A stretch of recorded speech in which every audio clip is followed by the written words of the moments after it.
அஸ்ஸலாமு அலைக்கும் வரஹ்மத்துல்லாஹி வபரகாத்துஹு. வானவர்களின் பணிகள்.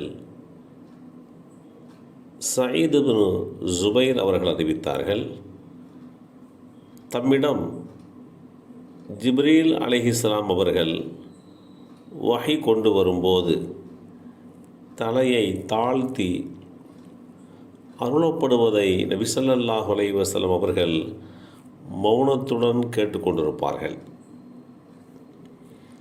வசனங்களை அருளிவிட்டு ஜிப்ரீல் அலைஹிஸ்ஸலாம் அவர்கள் சென்றுவிடும்போது அல்லாஹ் வாக்களித்த பிரகாரம் நபி ஸல்லல்லாஹு அலைஹி வஸல்லம் அவர்கள் அவற்றை ஓதினார்கள். இந்த செய்தி ஸஹீஹுல் புகாரியிலே 4929 என்ற எண்ணிலே பதிவு செய்யப்பட்டிருக்கிறது.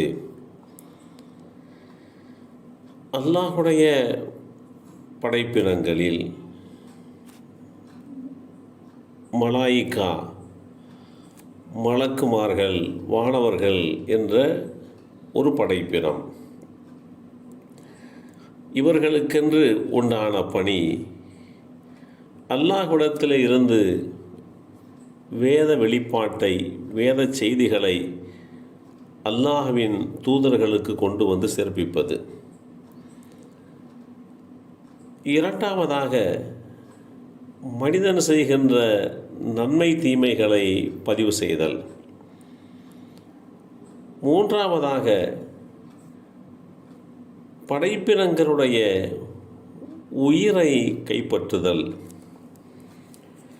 இந்த பணியை நிறைவேற்றுகின்ற அந்த வானவருக்கு மலக்குல் மௌத் என்ற ஒரு தனி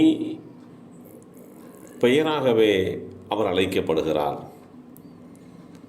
இதற்கென்று அந்த மலக்கு நியமிக்கப்பட்டிருக்கிறார். அவர்தான் அனைவருடைய உயிரையும் கைப்பற்றுவார் என்று இஸ்லாம் தெளிவுபடுத்துகிறது. பொதுவாக ஒவ்வொரு தனி மனிதனுக்கும் ஒவ்வொரு உயிரை கைப்பற்றக்கூடிய மலக்குகள் இருக்கிறார்கள் என்ற ஒரு கருத்தும் இருக்கிறது. அந்த வானவர் பெயர் இஸ்ராயில் என்றும் அழைக்கப்படுகிறது. அடுத்தபடியாக மனிதர்களுடைய பாதுகாப்புக்காக வேண்டி இருக்கக்கூடிய வானவர்கள், மலக்குகள். இவர்களுடைய பாதுகாப்பினுடைய நிலைப்பாடு குறித்து குர்ஆனுடைய வசனங்களும் சாட்சி பகர்கின்றன. ஐந்தாவதாக அல்லாஹுடைய சிம்மாசனத்தை, அரிஷை சுமக்கின்றவர்கள். ஆறாவதாக நரகத்தினுடைய காவலாளிகள். ஏழாவதாக கருவறையில், தாயின் கருவறையில் விதியை எழுதுபவர்கள். இதற்காக வேண்டி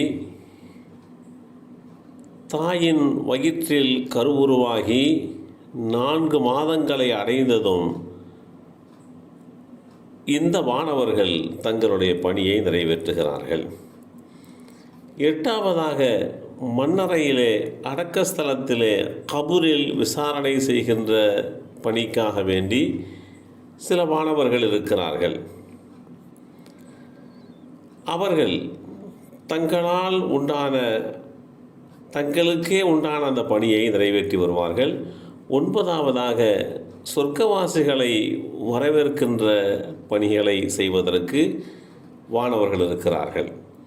10ஆவதாக வெள்ளிக்கிழமை ஜும்ஆ என்ற தொழுகைக்கு வருகின்றவர்களை கணக்கெடுப்பதற்காக இருக்கக்கூடிய வானவர்கள்.